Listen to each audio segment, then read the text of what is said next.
لی کرکوکا کو پر جران دکوه بن باندورا ناکوکین سیاسی خلک باجر داخواز دکن کو او جوان ناکوکیان ورن دورخستن.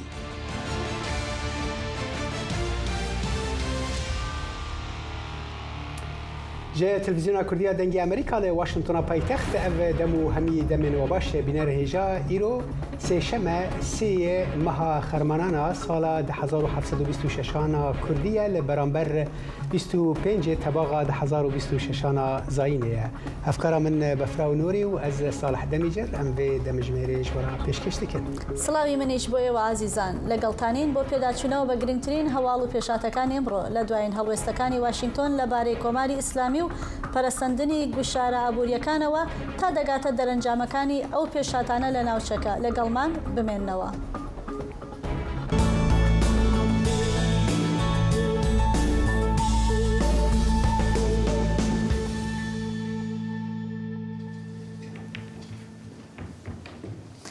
دانالد ترامپ سەرۆکی ئەمریکا ئەمڕۆ سێشەممە لە پەیامێکدا لە تۆڕی تروس سۆشیال ڕەخنەی تۆندی لە کۆماری ئیسلامی ئێران گرت و وتی بەشێکی زۆری هێزە سەربازیەکانی ئێران موچەکانیان وەرناگرن و لە هەمان کاتیشدا سەرکوتکردنی خۆپیشاندەران لە وڵاتە تونتر بووە. سەرۆک ترامپ نووسیوێتی کۆماری ئیسلامی ئێران لە لیواری داڕماندایە و خۆپیشاندەرانیش بە ڕێژەیە کە پێشتر نەبینراوە دەکوژرێن تەنانەت کاتێک ناڕەزایەتیش دەرنابڕن. سەرۆک ترامپ وتی ئەمە قەیرانێکی مرۆییە بە ڕێژەیەکی ئەجگار زۆر و دەبێت لە ئیستاوە ڕابگیرێ.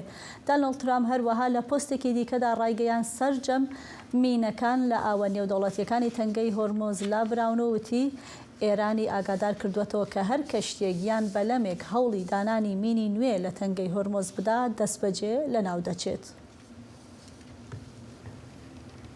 ڕێڤەبەریە دۆناڵد ترامپ ئۆپەراسیۆنە ئیزۆلەکردنا ئابووری لە دژی ئێرانی دەست پێ کردیە کو ژهێلا وەزیری خەزینەیە سکات بەسەنت و وەکو دیدێ یا ئابووری هات بنافکردن لە ئالیەکی دن جیاوازیên ناوبەرە ئەمریکا و کەنەدای لەسەر مژارە باجên بازرگانî gihîştine asteke bilind ji bo bêhtir zaniyarî niha li vê derê hevkarê me Ariş Salih li stûdyoya me re ye. Dem baş Ariş te ez bawerim te hinek agahî vê derbarê de komkirine çi dixwazî ji me re bibêjî. بەڵێ لە ڕاستیدا دوێنێ ئەوە دەستپێکی ئەو گوشارانە بوو ئەو گوشارە ئابوویانە بوو کە بە ناوی فەرمی ئۆپەراسیۆنی دوورخستنەوەی ئێران دەناسرێن. ئەو گوشارانە بوونەوەیەوە کە لە ڕاستیدا زەختێکی زۆر بکەوێتە سەر ئێران و دۆناڵد ترامپ وەکەوەی ناوی بردکە ئەوە خنکاندنی ئێرانە لە ڕاستیدا.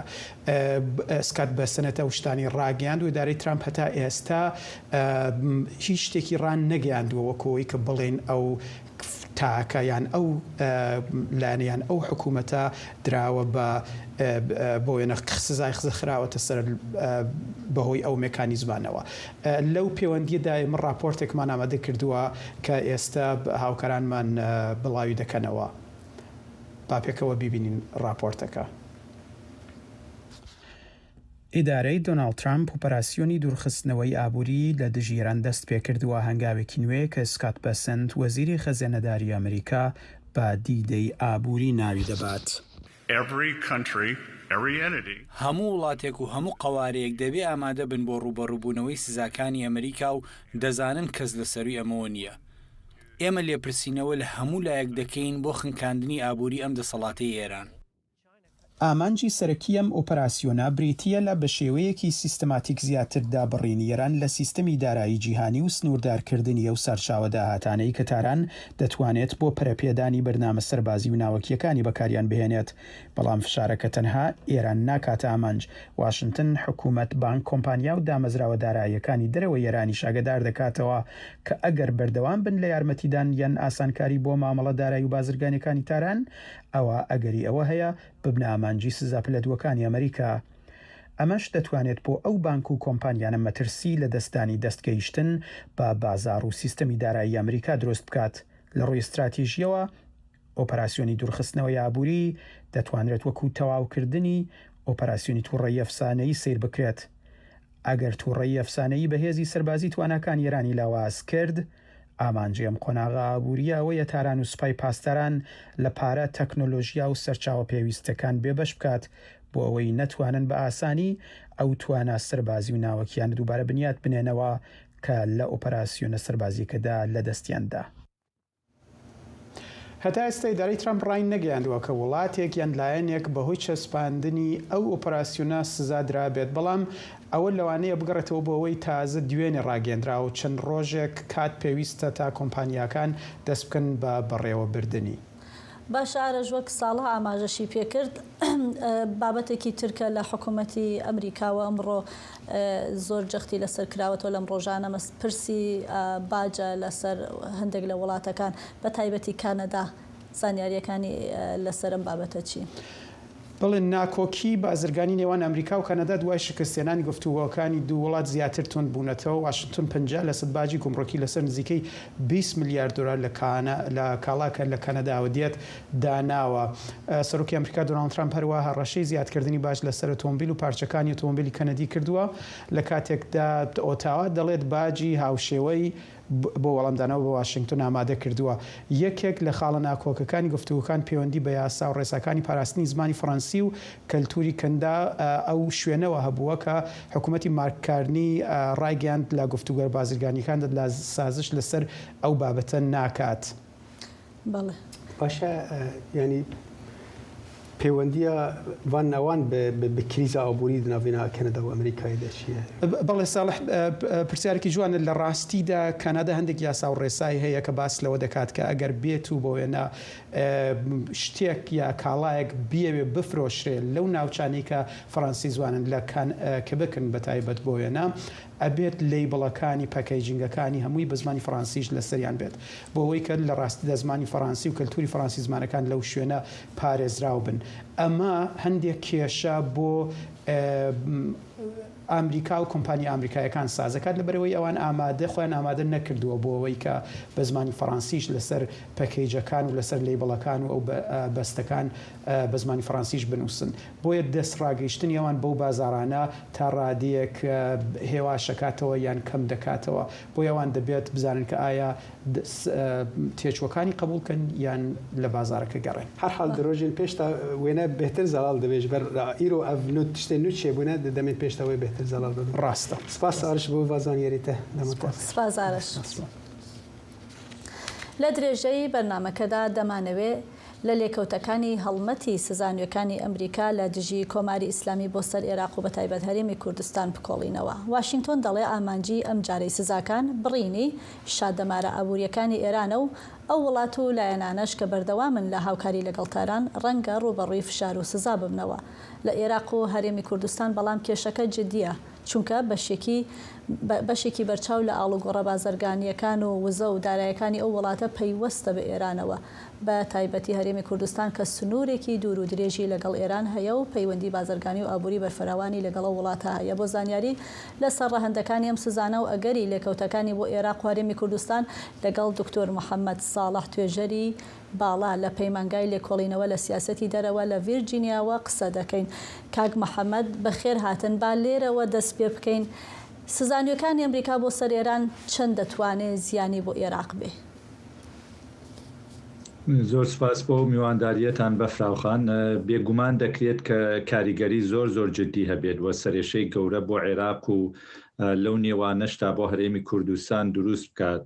بە پێ هەندێک لەو ئامارانەی هەن بۆ نمونە لە ساڵی ڕابردوو 2025 عێراق بە یەکێک لە 4 هاوبەشی بازرگانی گەورەی ئێران و بە پێ هەندێک لە ئامارەکان دووەم هاوبەشی بازرگانی ئێرانە لە دوای چین. هەڵبەتەن پەیوەندیە بازرگانیە پەیوەندیەکی ناهاوسەنگە بەو مانایی کە بڵێن پەیوەندیەکە بەو شێوەیە کە عێراق زیاتر هاوردەی شتومەک و کاڵای ئێرانی دەکات و عێراق کڕیارێکی گەورەی گازی سروشتی ئێرانیە کە بۆ بەرهەمێنانی کارەبا بەکاری دەهێنێت و لەو نێوانەشتا هەرێمی کوردستان وها مەزەندە ئەکرێت کە بەپێی ڕاگەاندنی خودی بەرپرسانی هەرێمی کوردستان نزیکەی زیاتر لە 150 تەنانەت 160 ئاڵوگۆڕی بازرگانی ئێران و عێراق لە ڕێی هەرێمی کوردستانەوە کرێت و عێراق بە شێوەیەکی گشتی بڵێن پشتە بەستێت تا ڕادەیەکی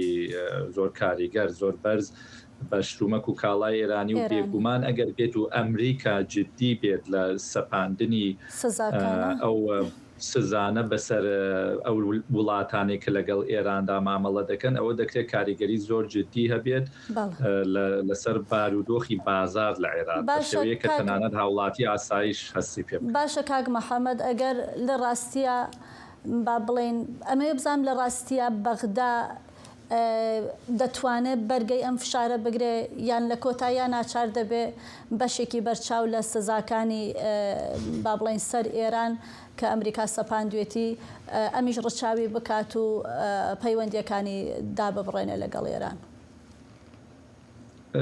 بۆ وەڵامیەوە دەبێت چاوەڕێ بکەین بزانین چی ڕوودەدات ئەوەی کە هەیەوە ڕوونە وەزیری خەزانەداری ئەمریکا سکۆت بێسن ڕایگەیاندووە کە دەرفەتێک یان کۆناغێک ماوەیەکێ وەکو ماوەی چارەسەرکردن کە ئەو وڵات و لایەنانی کە لەگەڵ ئێراندا مامەڵەیان هەیە دەبێت لەو ماوەیەدا خۆیان کۆ بکەنەوە و بە شێوەیەکی گشتیە و پەیوەندیە بازرگانیە نەمێنێت ئەمە بێگومان ئامانجێکی زۆر جددی و گەورەیە ئایا عێراق دەتوانێت ئەوە بکات بە حکمیەوەی کە پەیوەندی ئێران لەگەڵ عێراق لە ڕاستیە جیاوازە لە پەیوەندی ئێران لەگەڵ هەموو وڵاتانی تری ناوچەکە و جیهاندا دەبێت چاوەڕوان ئەگەر وان نەبێت ڕەنگە عێراق تووشی کێشە و تەنگ و چەڵەمەی جددی ببێت لەلایەن ئەمریکاوە.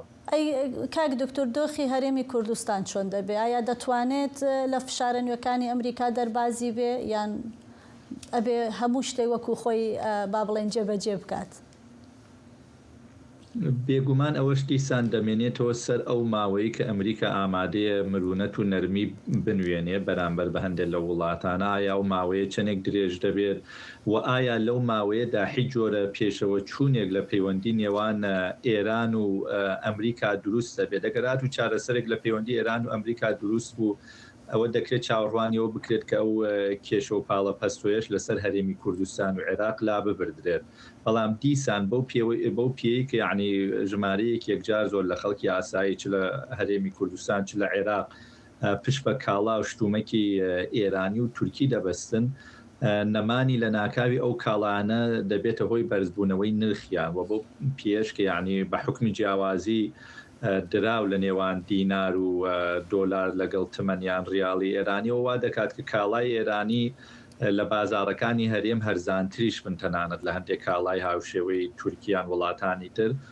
بۆی ئەمە لە ڕاستیدا پاڵە پەستوەیەک لەسەر هاوڵاتی ئاسایش دروست دەکات و بێگومان پاڵە پەستوەیەکی گەورە لە ئاستی سیاسی لەسەر حکوومەت و حزبەکان دروست دەبێت بۆ پچڕاننی و پەیوەندیانە بۆیە ئەگەر بێت و ئەمریکا لە ڕاستیدا تون بێت ئەوە هەرێمی کوردستانیش دەبێت لەگەڵ ئەو کێشەیەدا مامەڵە بکات و ناتوانێت خۆی لەوە ببوێرێت کە گوشارەکانی ئەمریکا بە جددی وەرنەگرێت. باشە کاک دکتۆر ئەگەر هەرێمی کوردستان وەک ئاماژەت پێکرد ناچار بێ فشارەکانی ئەمریکا هەمووی وەکو خۆی جێبەجێ بکە کەواتە ئەگەر ئەم فشارانە بەردەوام بن و پەیوەندیابووریەکانی ئێران لەگەڵ عێراق و هەرێمی کوردستان بە تەواوی سنووردار بکرێن ئایا ئەمە هاوکێشە سیاسیۆمیەکانی ناوچەکەش دەگۆڕێ بە تایبەتی بۆ هەرێمی کوردستان ئایا ئەم هەلومەرجە دەتوانێت کاریگەری ئێران لە هەرێم کەم بکاتەوە و لە بەرامبەردا پەیوەندیەکانی هەرێم لەگەڵ بەغدا و ئەمریکا وڵاتانی دیکەی ناوچەکەش بگۆڕێ؟ بێگومان ئەگەر بێت و ئەو بڵێن سزایانەوەکو خۆی یان تا ڕادەیەکی زۆر و بەرچاو لە هەرێمی کوردستان و لە عێراق جێبەجێ بکرێن ئەوە گۆڕانکاریەک لە شێوازی پەیوەندیەکانی هەرێمی کوردستان لەگەڵ ئێران دروستە بێت ئەو ڕۆڵ و پێگەی کە ئێران هەیەی لە ڕووی بازرگانی و ئابوووریەوە کەمە بێت لەگەڵ هەرێمی کوردستان و ئەمە وا دەکات کە هەرێمی کوردستان زیاتر پشت بە کاڵا و شتومەکی تورکی ببەستێت چینی ببەستێت لە زۆر بواردا و ئەم لایەنانەوەکو لایەنی ئالترناتیڤ و بەدیل بەکار بهێنێت بەڵام ئەوەندەی کە پەیوەندی بە ئاستی سیاسی و تەنانەت هەڕەشەی سەربازی و ئەمنیشەوە هەیە ئێران هەروەکو ئەکتەرێکی زۆر جدی دەمێنێت و لە ڕێگەی بەغدا و دەست و پەیوەندە شیعەکانی بەتایبەت دەتوانێت گوشار بۆ سەر هەرێمی کوردستان و بۆ سەر هەموو عێراق بهێنێت و ڕەنگە لە ڕێی هێرشی درۆنی و موشەکیش چ لە ناو خاکی خودی ئێرانەوە چ لە ڕێی میلیشیاکان لە عێراق بتوانێت ئازاری هەرێمی کوردستان بدات لە ڕاستیدا. بەڵێ دکتۆر محەممەد ساڵح توێژەری باڵا لە پەیمانگای لێکۆڵینەوە لە سیاسەتی دەرەوە سوپاس بۆ ئامادەبوونت لەم گفتوگۆیەدا. سوپاس بۆیەوەش.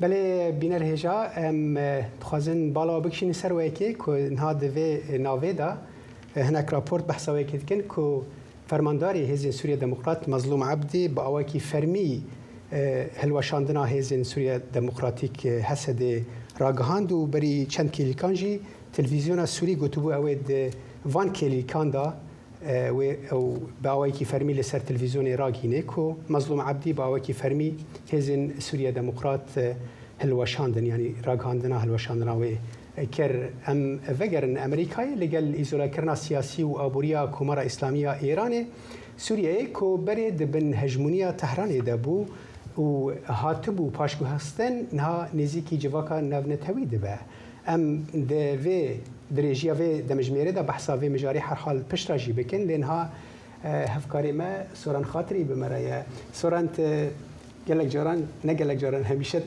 وزارت دربایی ایرو تو مرا استودیوی گلک سپاس بو هاتنا تبی داری چه تشتنو لجام تهنه شما را ببیجی بله لا بابتك لسر سوريا استا كتاراديك روشكان بعكس وتولق الحكومه ايران دزاني لسن سالي رابردودا برپرسانی حکوومەتی ئێران یەک قسە لەسەر زمانیان هەبوو ئەویش ئەوەیە کە ناهێڵن ئێران وەکو سووریە لێبێ هەر بۆ بیانۆشەوە زۆر لە ئۆپۆزیسیۆنەکانیان ئۆپۆزیسیۆنی خۆیان سەرکوت کرد بە تایبەت کورد لە ڕۆژهەڵاتی کوردستان بەڵام ئێستا دەبینین کە بارودۆخەکە زۆر گۆڕاوە حکوومەتی ئێران و بارودۆخی ئێران تەنانەت ئەگەرچی یعنی لانیکەم لە بواری سیاسی و لە بواری ئابووریەوە وەک سووریای زەمەنی بەشار ئەسەدی هاتووە بە تایبەت پاش دەستپێکی شەڕی ناوخۆ لە سووریا لە ساڵی 2011دا لەلایکەوە گوشارە ئابووریەکان سەر حکوومەتی ئێران تا دێت تۆنتر دەبێت و هەروەها حکوومەتی ئێران ڕۆژ دوای ڕۆژ زۆرتر پەراوێز دەخرێ وەزارەتی گەنجینەی ئەمریکا لە راپۆرتەکاندا هەبوو کە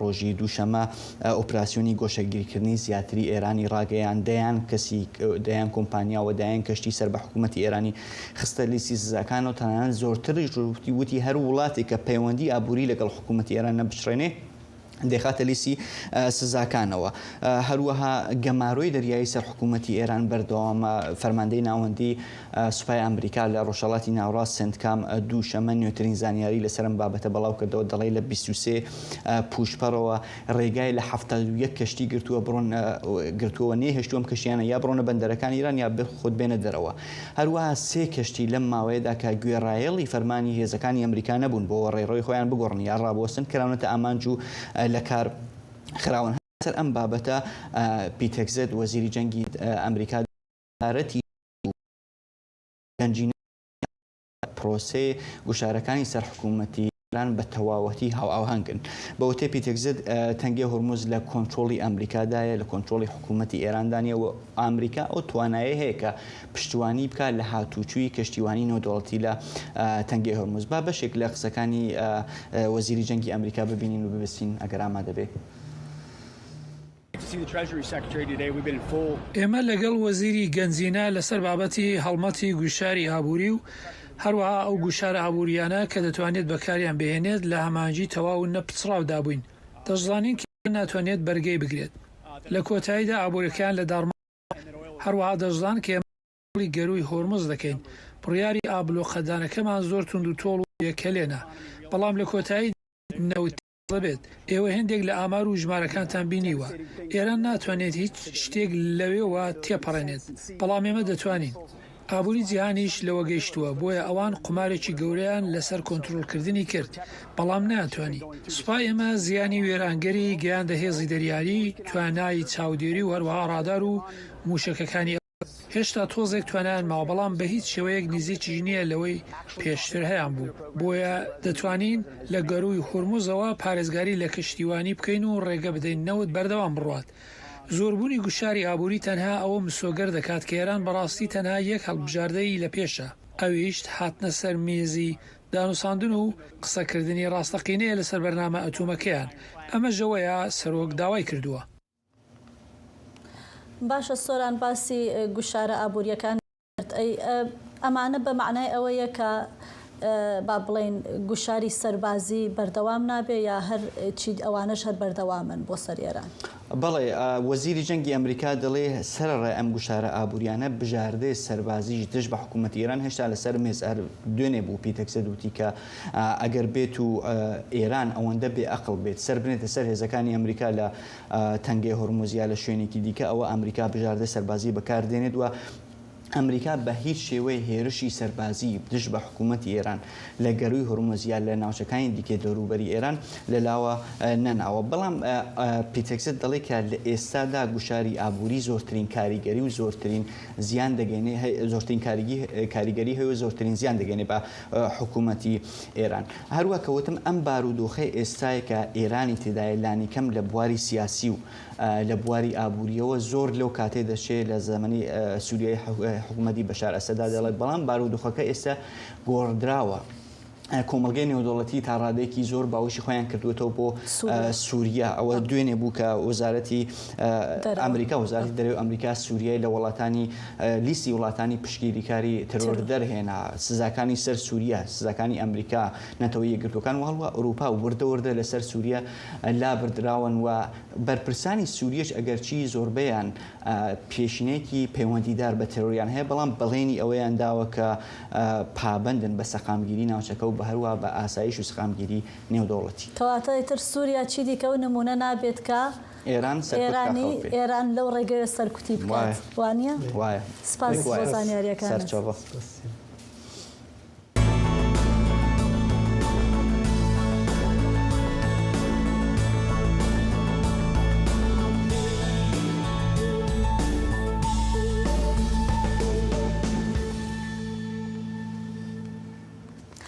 بۆ ئەندامانەی کۆنگرس دوو بابەتی سەرەکی سیاسەتی دەرەوە جێگەی سەرنجن. یەکەمیان ئۆپراسیۆنی نوێی سەرۆکترام دژ بە ئێران بە ناوی گۆشەگیرکردنی ئابووری و دووهەمیشیان دووپاتکردنەوەی پشگیریە بۆ ئوکرانیا لە یادی ساڕۆژی سربەخۆیی وڵاتەکەدا. بۆ زانیاری زیاتر دەربارەی لێدوانی ئەو ئەندامانەی کۆنگرس مەریوان حەمە پەیامنەری دەنگی ئەمریکا بۆ کۆنگرسمان لەگەڵا.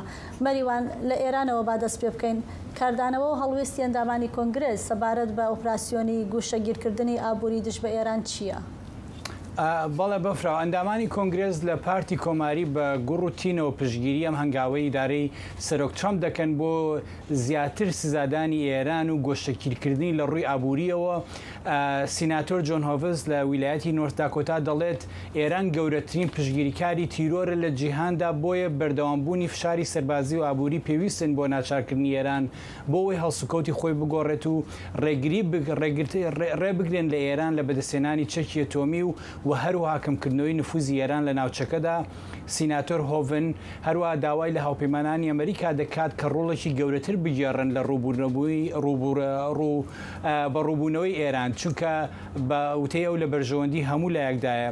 سیناتۆر ڕیک سکۆت کە لە ویلایەتی فلۆریدا نوێنەرایەتی ویلایەتی فلۆریدا دەکات ڕژێمی ئێرانی بە درڕندە وەسف کرد و ستایشی سەرۆک ترامپ و وەزیری یا وەزارەتی خەزێنەی ئەمریکا دەکات. دەڵێت دابڕانی تەواوی ئابووری ئێران کاریگەرترین ڕێگایە. یەکێکتر لە ئەندامانی کۆنگرێس ستیڤ سکالیەس کە دووەم باڵاترین ئەندامی کۆماریەکانە لە کۆنگرێس لە ئەنجومەنی نوێنەران دەڵێت ئێران دەرفەتی ئاشتی هەبوو بەڵام ڕێگای بەرەنگاربوونەوەی هەڵبژارد و هەروەها دەڵێت ئەم هەنگاوە درێژە پێدەری استراتیژی زۆرترین فشاری سەرۆک ترامپە بەرامبەر بە ئێران. سیناتۆری دیموکراتەکان جۆن فێتەرمان کە لە ویلایەتی پەنسیلڤانیایە هەڵوێستی بەرامبەر ئێران هەمیشە توندە و ئەو خۆشحاڵی خۆی پیشاندا بەرامبەر بە دابەزینی نرخی دراوی ئێرانی و دەڵێت زۆر حەزم بەم هەواڵەیە. هەروەها دەڵێت زیانگەیاندن بە ڕژێمێک کە دەیەوێت ئەمریکا و ئیسرائیل لە ناو ببات شتێکی باشە. هەنێ لە ئەندامانی کۆنگرێز لە پارتی دیموکرات بەگومانن لەوەی کە ئەم شەپۆلە نوێی سزای ئابووری کاریگەری چەنە کاریگەری لەسەر ڕژێمی ئێران هەبێت. بەڵام بەگشتی هەرچەندە زۆربەی پشگیریەکان لەلایەن کۆماریەکانەوە بەڵام بە شێوەیەکی مێژووی هەندێک هاوبۆچوون هەیە لەلایەن هەردوو پارتەکەوە لەسەر ئەوەی کە وەکوتم بە شێوەیەکی مێژووی فشار و گوشاری ئابووری یەکێک بوون لە گرنگترین ئامڕازەکان بۆ ڕووبەڕووبوونەوەی ئێران و ڕێگرتن لە بەرنامەی چەکی ئەتۆمی. بەڵێ مەریوان دەربارەی ئوکراینایدا کۆنگرسێ چەند ساڵین بوریدا بە بەردەوامی بيجن لبرامبر إيريشن روسيا بشتري أوكرانيا يكربو نها ببنية سالفاجرا سي وبنجامين سر بخويا أوكرانيا اندامين كونغرس چه دبیجنو پیامین وانین امبیجن گرینگ دوی درباره دا چنه؟ بەڵێ لە ماوەی چەند ساڵی ڕابردوودا و لە سەرەتای دەستپێکردنی هێرشی فراوانی رووسیا بۆ سەر ئۆکرانیا زۆر لە ئەندامانی کۆنگرێز لە هەردوو پارتەکە بەردەوام پشتگیری سەربازی و ئابووری و دیپلۆماسیان بۆ ئۆکرانیا دووپات کردوێتەوە. ئێستاش کە ڕۆژی 24 مانگی هەشت یادی سربەخۆیی 35 ساڵی سربەخۆیی ئۆکرانیایە هەمان پەیام دووبارە دەکەنەوە. ئەندامانی کۆنگرێز دەڵێن یاوانی کە لێدوانیان یاوە دەڵێن سربەخۆیی ئۆکرانیا تەنها بابەتێکی مێژوویی نییە بەڵکو بە شێوەیەکی ڕاستەوخۆ پەیوەستە بەو شەڕەی ئێستای رووسیا لە دژ ئۆکرانیا بۆیە ئەم بۆنەیان بەکارهێنا بۆ دووپاتکردنەوەی پابندیان بۆ پشتگیری ئۆکرانیا. مایک تەرنەر کە ئەندامی ئەنجومەنی نوێنەرانە ستایشی خۆڕاگری گەلی ئۆکرانیای دەکات و ئەنجومەنی دەڵێت ئۆکرانیا وەک وڵاتێکی سربەخۆ و سەروەر دەمێنێتەوە و پێویستە ئەمریکا هاوپەیمانەکانی بەردەوام بن لە پشتگیریکردن. جۆ ویلسن ئەویش ئەندامی ئەنجومەنی نوێنەرانە وتی پێویستە ئازادی خوازان لە تەواوی دنیا پشتگیری لە ئۆکرانیا بکەن بۆ پەرپەرشدانەوەی دەست درێژکاریەکانی پۆتین کە ئەو بە تاوانباری جەنگ ناوی دەبات. یەکێکتر لە ئەندامانی کۆنگرێس برەندەن بۆیڵ دەلێت ئەمڕۆ نیشاندەری خۆڕاگری و ئازایەتی گەلی ئۆکرانیایە. بەگشتی گرنگترین پەیامی ئەندامانی کۆنگرێس ئەوەیە کە سربەخۆیی و سەروەری ئۆکرانیا بەشێکە لە بەرگریکردن لە دیموکراسی و ڕێگریکردن لە دەستدرێژی رووسیا و دووپاتی دەکەنەوەکەوان هەمیشە لە شانبەشانی ئۆکرانیا دەوەستن. بەڵێ. سپاس مەریوان بۆ زانیاریەکانت مەریوان خەمە پەیامنێرمان لە کۆنگرێسی ئەمریکا.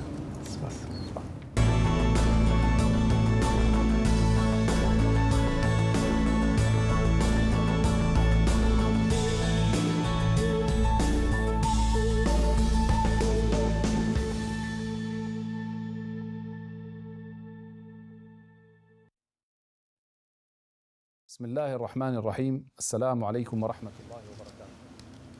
ها هي سوريا اليوم.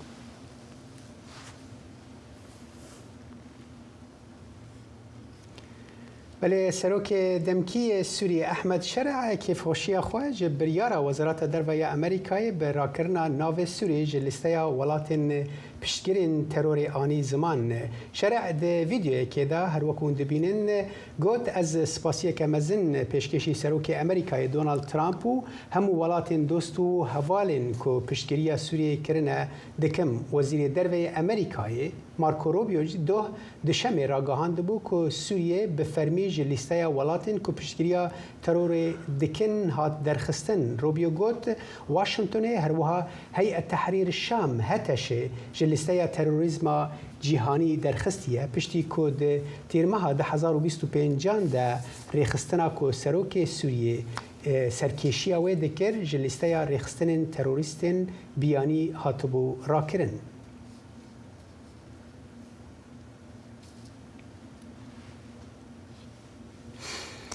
جبو کارودان و بریاره و درخستنا سوریه ج لیستا ولاتن پشتگیرین ترور لسر سوریه و به تایبتی نرینا کردین سوریه نها پیامنیر ما امجد کردو ج قامش به مرای دم باش امجد بریاره امریکای دناو کردین روجاوادا چاوات دیتنو گلو بجن خلکی هرینه پیشبینیا باندوره که راست دکن لسر عرده بتایبەتی ژعالی ئابووریە.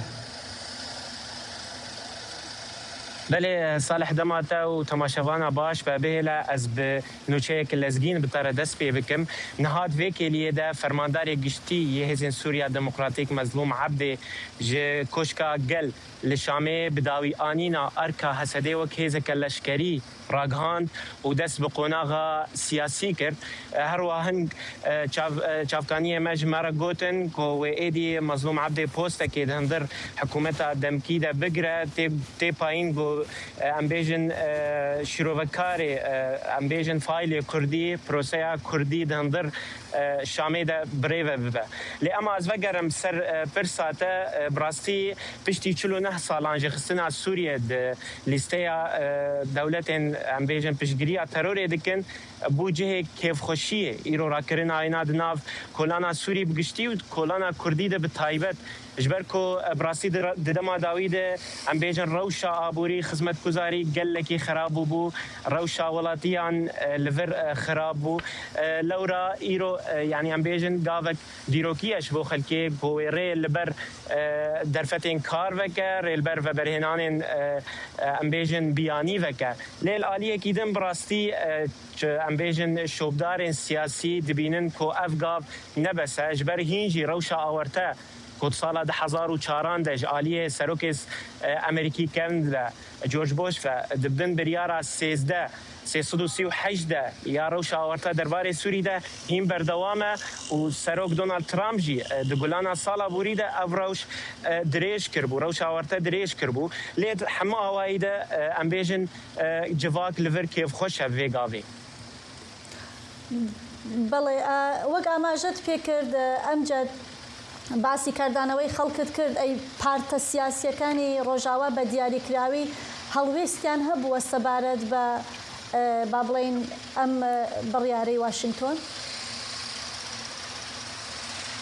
بله راسته یعنی لور نرینن پارتی و آلیان سیاسیان کردی لور نزیک هفبون درباره وی بریاری دو دبینن که او بریارک ارینیه شخوا دانه صبح ده ام بیژن فرمانداری گشتی هسته بخیر هاتن به بریاری آنی بو و آنی بو زمان کو ایدی افغاوک نهش بو رابون اولید و پیشکتن آوی هر وها مخواست ام لور آلیان سیاسی و پارتیان سیاسی بینن انا کسیج آلیه خواه گوت کو اف گاوک گلک ارینیه شبو نتنه شبو ام بیژن تکلین درب بسوریه لبله شبو تکلین هندرین یعنی نافبرا کردین سوری و حکومت شامی ده هر وها پیدایشی اویک پشتراس کرد که اف گاوک ارینیه و باندور لپروسه سیاسی کردی هندرین بهتر بکه و ایدی خطین سیاسی و بشامیر باشتر بمشن جانی خود اوفیسا مسده لشامی جی پشتراس کرد که اویا و باندورک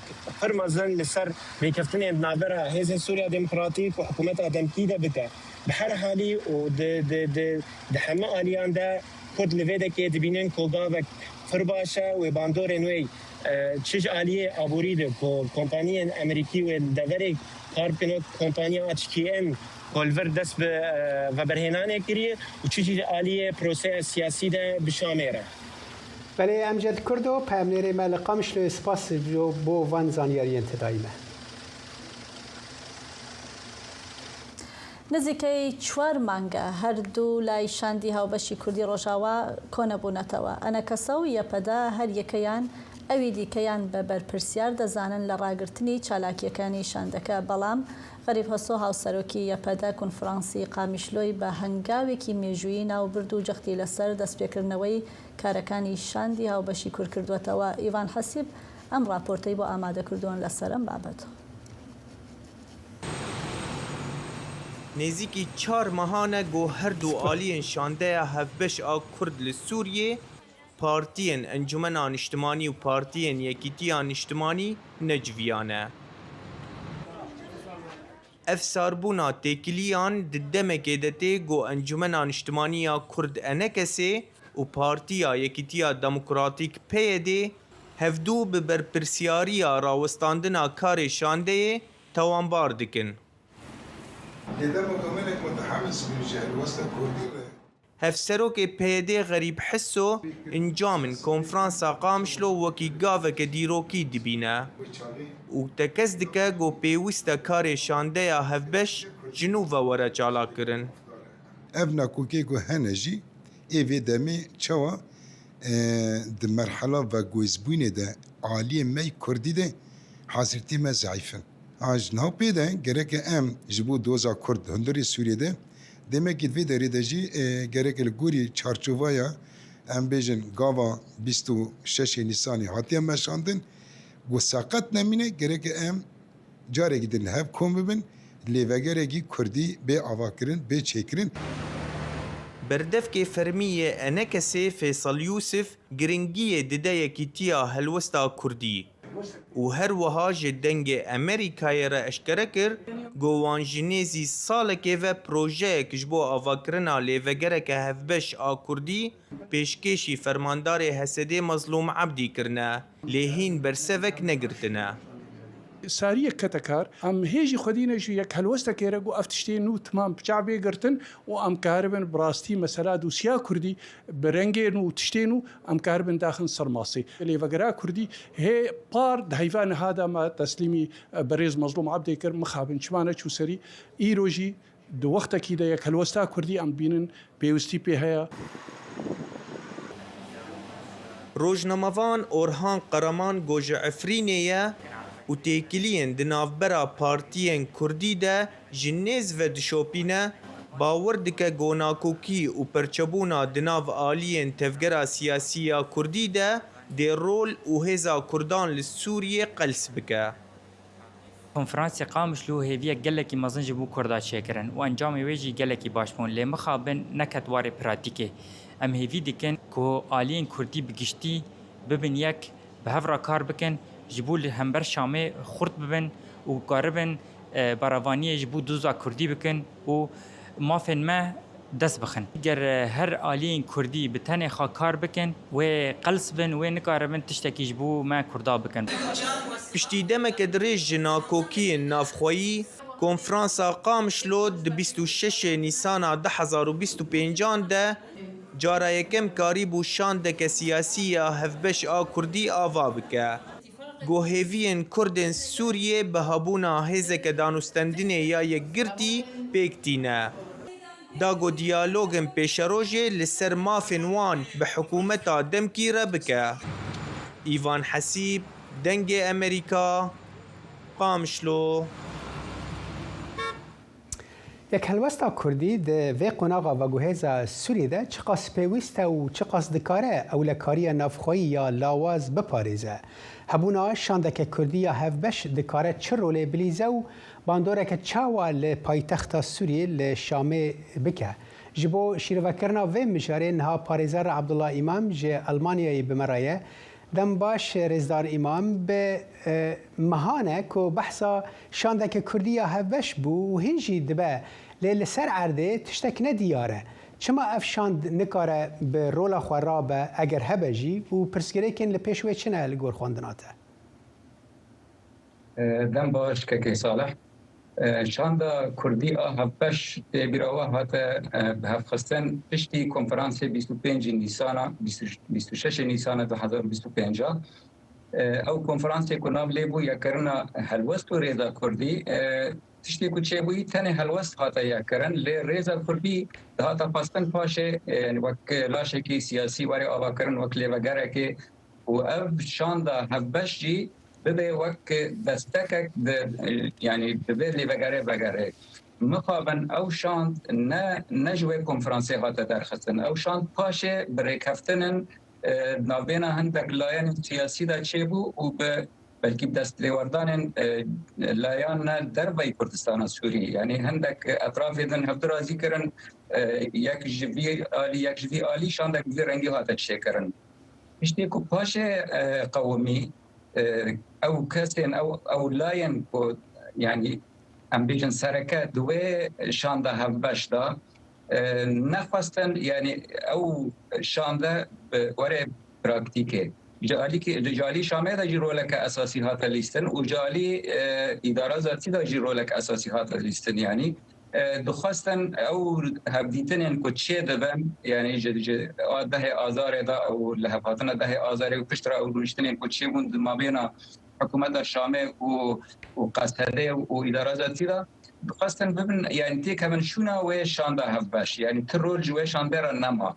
باشه برزار عبدالله یعنی راسته بلکی کار لسر دبهین ببه ل آرمانجک دوی درباره ده هیا کو بلکی کردین سوریگیش لسر لحف دکن او جی او کو لوگرک سیاسی جبو کردین سوریه چه ببه گلو بنگه هیا کو لوگرک سیاسی جبو کردین سوریه چه ببه اگرم بدن برچوان گلک آلی سیاسی بحثوایی که کربون فرماندار حزب سوریه دموکرات کو بری چند کلیکان بحثوایی که کربو کو حضرت هلوشینه وی بحثوایی که کرکو او دکاره درباره ده کاری کی وها بکه بنگه هک هیا کو لوگرک جبو کردین سوریه چه ببه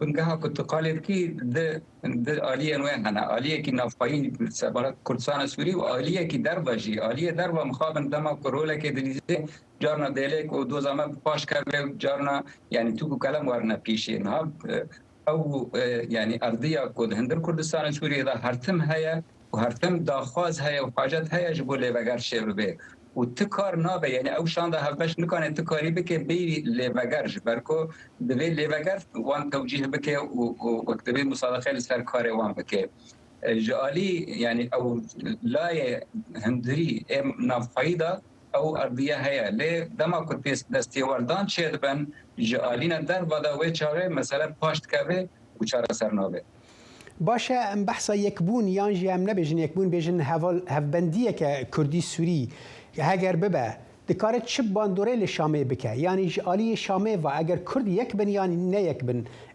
هلوست چواته گوهرتن نهاكو امثال رابردو بدنا برجا رفاقنا بيكيش هبد دار خنا هشتي كو چه بوي شامه دخواست بمسألة كردي را دانستاندن بکه وک مسئله اداری او لکاری لشگری نه وک مسئله نتوایی و سیاسی جبر کو کرد نه لسر هبون و هر لایکی کرد جی تنه به شامل دانستاندن دکر و یعنی دو دانستاندران دا دوزا کردی نه هاتا پیشکش کردن وک دوزک سیاسی وک دوزک نتوایی وک دوزا گلکی دهات دانستاندن لسر مثلا یعنی چند کرسیان کی چند کمد مجلس گل ده هبن چند کمد فلان داره ده هبن لسر تشتی وانی بحث بود اوجی نه چاره سر کردن دوزا کردی بود نه وقتی کو کرد لسر هبن و یک ریز بن و هلوست یک به دکانن بیجن کیج ما یعنی وقتی نونر کردان بود و چوب شامر دانستاندر کرد دبی لسر وان خالان دانستاندن به تنه لسر خالا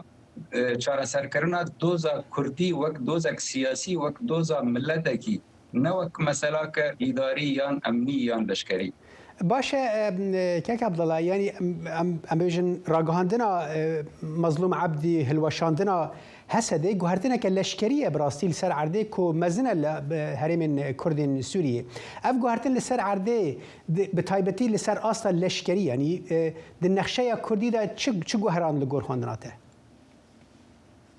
افغان هات پشتی گابنا بری و گابنا گوهرتنا دبواره ریوبرنه داد دبواره اداری و اولکاری دا یعنی او چه دزگاه و دام دزگاه کردستان سوریه هون تایبتی الکوبانی و پارزگاه حتی که يعني وقت تبلي شامي بون بواري يا سيدة هاتنا قريدان بحر تشتخوب مجايفة وبأوامر يخوب حر تشتخوب بشامي بهاتنا قريدان تبلي كو وك لاش وقفة يعني أو كاسو أو عنصر بري لشنا خمان لبقرة وانا إداري وياساي والشام بيشتي في قافة إيجاد حاجات جي حالة عسكري رانما حالة عسكرية وش بشك جيشا السبايا سوري آنها و چند لیوا چه بون سوسیل جزیره اکل کوبانی بوده چاوره کردن بلکه لافرینش شکوات چه به یعنی ایدی نما حاجت چه قصده را اون زانن جی مثلا قصده شخوا هیچ که هات استاز کردن جبو مهمه که جبو ارکه کی جبو شر دیجی داعش شخوا وانجی بله گوت یعنی مظلوم عبد جی اف یک آنی زمان ازدوالی برید کم دمام او قصره دا پاریزار عبدالله امام تج المانیا بمرابی مالت آوا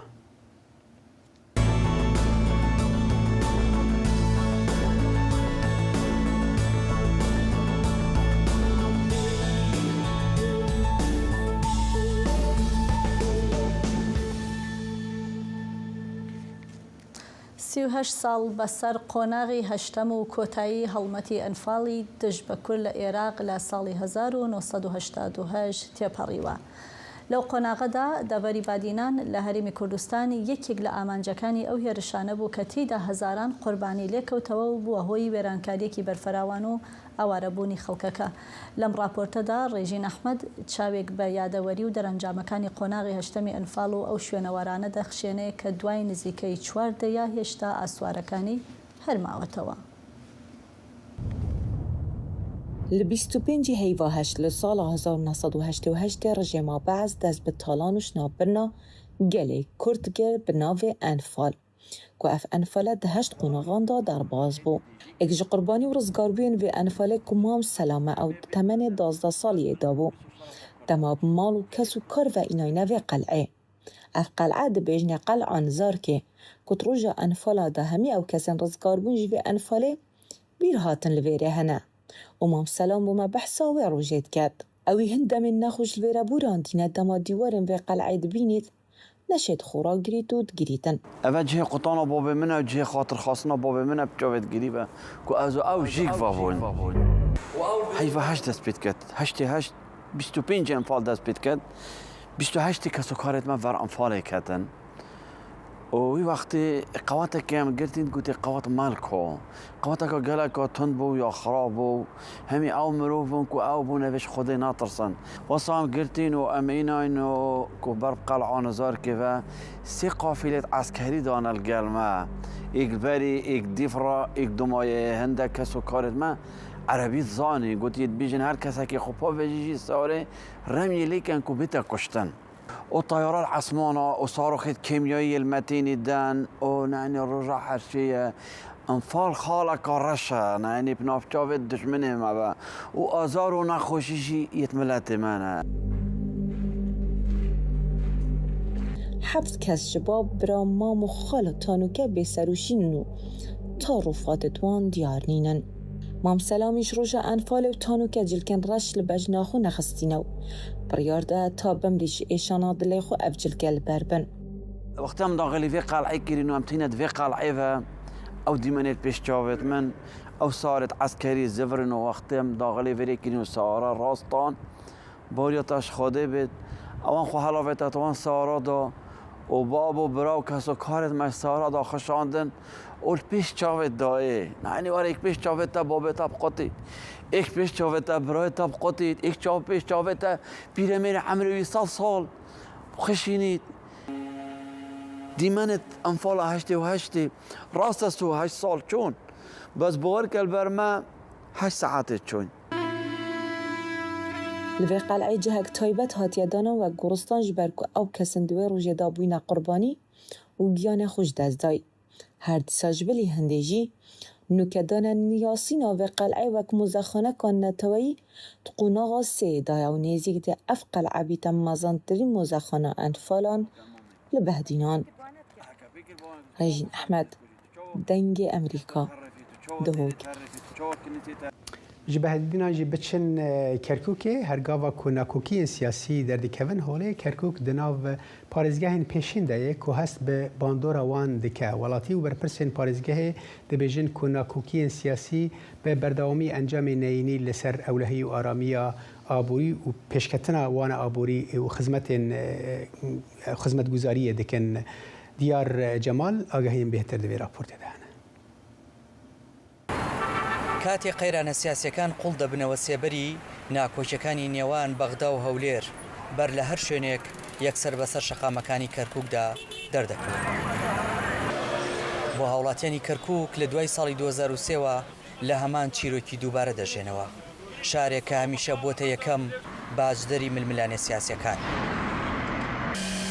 لێرە لە پشت ئامێری دوورمانەکەیەوە عەبدوڵڵا بیر و هۆشی لای ئەوەیە کە شارەکەی سەقامگیری ئاسایشی و ئابووری بەخۆی ببینێت و خزمەتگوزاری پێشکەش بکرێت هەروە کار و کەسابەت وەک جاری جارانی لێبێتەوە. منەوە چەند ساڵە دوکانم هەیە بین ئەقلیم و بەنیمە کەرزەکە باش نەبێت سەیرەکەی بازارش نابێت کێشە دوورسە بێ بۆ ئەوەی کەوا ئەم ڕاتبەتە ئەخیرێک لەمانە زۆر تاسیری سەر بازاری هەیە. ئەمە ئەنجومەنی پارێزگای کەرکووکە ئەو ناوەندەی کە دەبێت بڕیار لەسەر داهاتوو خزمەتگوزاریەکانی شارەکە بدات. بەڵام ئەم پەرلەمانە بچووکەش بێ بەش نەبووە لە شەپۆلی ململانیەی نەتەوەیی و سیاسیەکان تا ئەو ئاستەی چەندین جار کۆبوونەوەکانی پەکیان کەوتووە و کارگێڕی شارەکەیان ڕوبەڕووی چەقبەستووی کردوێتەوە. هەر کاتێ پەیوەندیەکانی هەرێمی کوردستان تۆکمە بێ لەبار بێ ژینگەیەکی باش دروست بکرێ لێک تێگەیشتن هەوێ لە نێوان هەردوولا بەدڵنیاییەوە کێشەکان لەسەر ئاستی کەرکووک و هەرێمی کوردستان بەرەو باشێچێ. کەرکووک بەو سامانە سروشتی و جوگرافیا تایبەتەی هەیەی هەمیشە لە ناوەندی هاوکێشە ئەڵۆزەکاندایە. لە ناو ئەنجومەنی پارێزگادا نوێنەرانی بەرەی عەرەبیش هاوڕان لەسەر ئەوەی بەبێ ڕێکەوتنی سیاسی قورسە شارەکە ڕووی ئارامی ئابووری و سەقامگیری بەخۆی ببینێت. بالتالي أكيد بێگومان هەر باشبوونێک لە پەیوەندیەکانی نێوان حکوومەتی مرکزی و هەرێمی کوردستان بە شێوەیەکی ئەلێنی ڕەنگ دەداتەوە لەسەر پارێزگای کەرکووک جا چ لە ڕووی خزمەتگوزاریەوە بێت یاخود ئابووری. بەدڵنیاییشەوە هەر گرژێک لە پەیوەندیەکانیان هەبێت کاریگەری نەرێنی دەبێت لەسەر پارێزگاکە و لەسەر ئیدارەکەی بە شێواز و سروشتی خۆی. ئەگەرچی لە ئێستادا ئاسایشی کەرکووک تا ڕادێک جێگیرە، بەڵام هاوڵاتیان بە ترسی پەڕینەوە بەرەو ناڕوونی دەژین. نیگەرانی ئەوەیان هەیە تەقینەوەی هەر ناکۆکێکی نوێ شارەکەیان بگەڕێنەوە بۆ سەردەما تەمومژاویەکەی ڕابردوو. داواکاری کۆتایی خەڵک لێرە ڕوونە.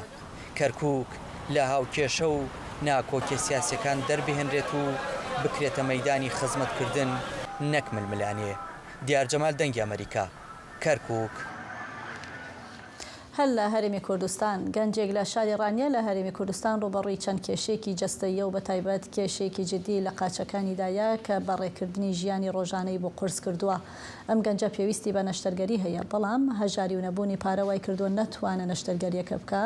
دەوترێ ئەمەش چیرۆکی نالەباری هەزاران کەسە لە هەرێم کە بەهۆی هەژاری و نەبوونیەوە بە زەحمەت دەستیان بە چاودێری پزیشکی دەکا. با راپۆرتێکی سنوورکەری ببینین لەم بارەیەوە. هەنگاوەکانی گرانن، بەڵام باوەڕبەخۆبوونی تێدایە. لە نێو جەنجاڵی ئەم بازارە تاقەت پرۆکێنەی هاویندا دیاری تەنها ئاو نافرۆشێت، بەڵکو وانەی سەربەرزی بەسەر شەقامەکاندا دابەش دەکات. تۆزی ماندووبوون و دڵۆپەی ئارەقەی نێوچەوانی نیشانەی جەنگێک لەگەڵ ژیان پیشان دەدات کە تێداش کۆمەندی سەرکەوتووە و لە نێو دەستەماندووەکانی و داهاتە زۆر بچووکەکەیدا دەریایەک لە هیممەت خۆی حەشارداوە.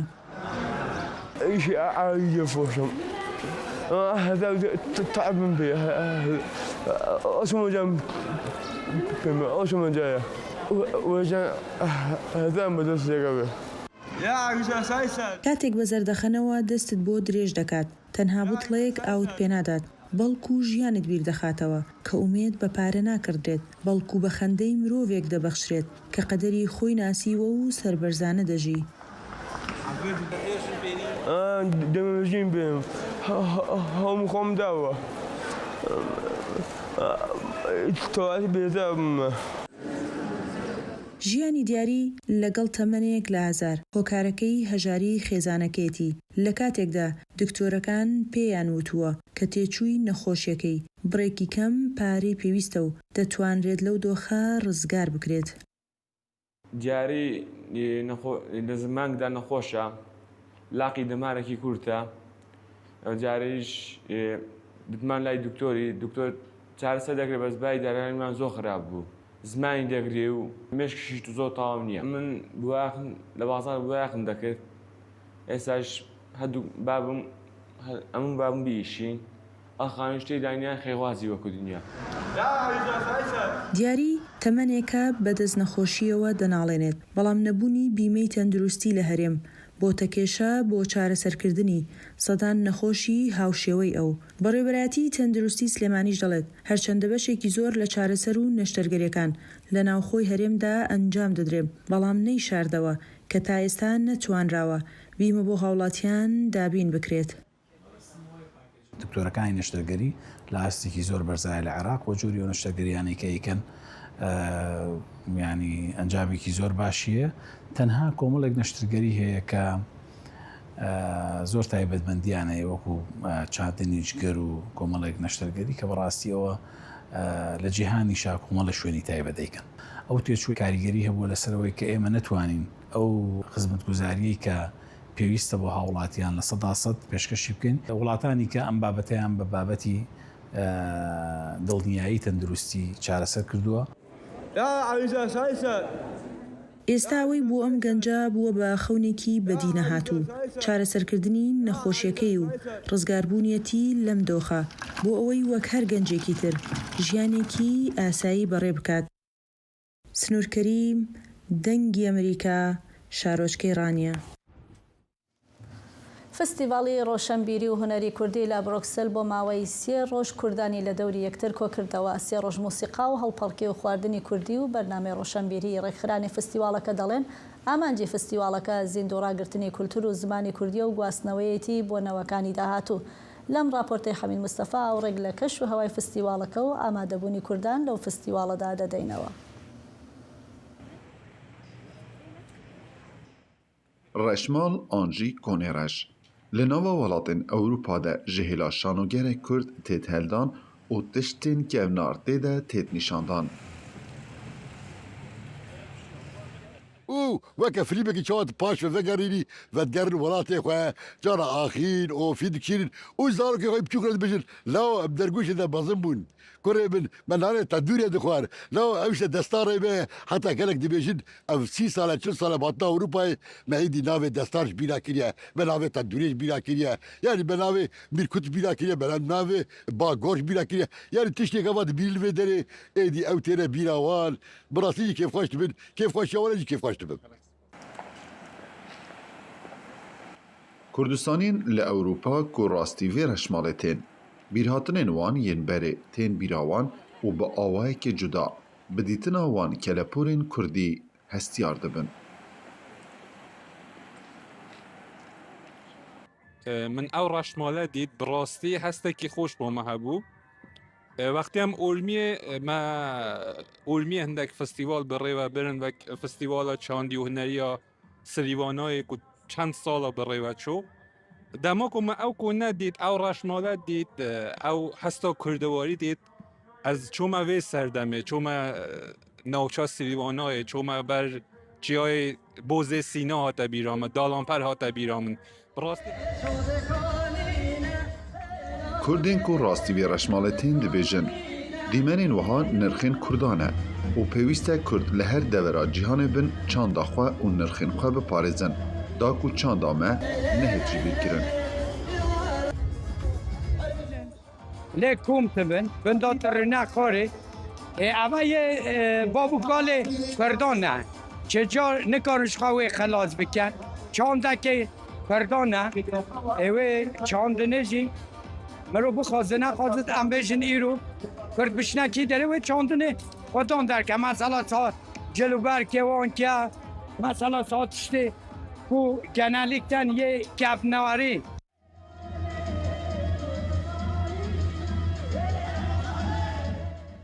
Yek ji encamên parastina naslameya Kurdan çand û kultura wan e.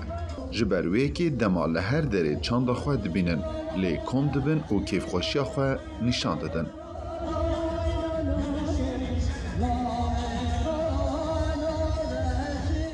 Kun anjî reşmala kurdewarî di nava Ewropa da hatiye heldan û kîjan Kurd dema derbas dibe berê xwe dide wê reşmalê çima ji ber ku kultur û dîroka xwe ya kevnar di vê reşmalê da dibîne. Hamid Mustafa dengê Emerîka Bruksela paytextê Belçîka. بله بینر هجا ام نهاجی و سر عرضه دبن بوشاهیا عزمان شین و بیداوی لور عزمانگر ناسای انیل منون و صوفی ادنو یا اجانسا بوشاهی عزمانی اوروپای ایرو سشمه ج استگاه بوشاهی عزمانی نونتوی درکتن درو جبو تمام کرنا دانینا آنتنه که بوشاهی عزمین به عرضه و گریده ده لگوری ناسای آنتن گریدانه که گیرینگ کو و گوهستنا داناین بلز دناورا ناوندا کنترل ارکا ناسای یا لیهستنا تکساسه و استگاه بوشاهی عزمین ده حسان دکه. بله بفراو ئێمن ئەل سەربانێکی براسی ترسمیژە لەوان بنێرە لەوێ بۆ شایی عزمین چاوە دەرکەتنە دەرەوە و ئەنتێنە شێدەکەن بەڕاستی وەکو خەونێکی ناخۆشە بەڕاستی ترسناکە بەڵە بینەرانی عزیز گەیشتینە کۆتایی ئەم بەرنامەیەش و لە دڵەوە سپاسان دەکەین کە بۆ ئەم کاتژمێرە لەگەڵمان بوون هەوڵماندا گرنگترین هەواڵ و پێشاتەکانی ئەمڕۆتان پێشکەش بکەین تا بەرنامەیەکی تر خواتان لەگەڵ هەر شاد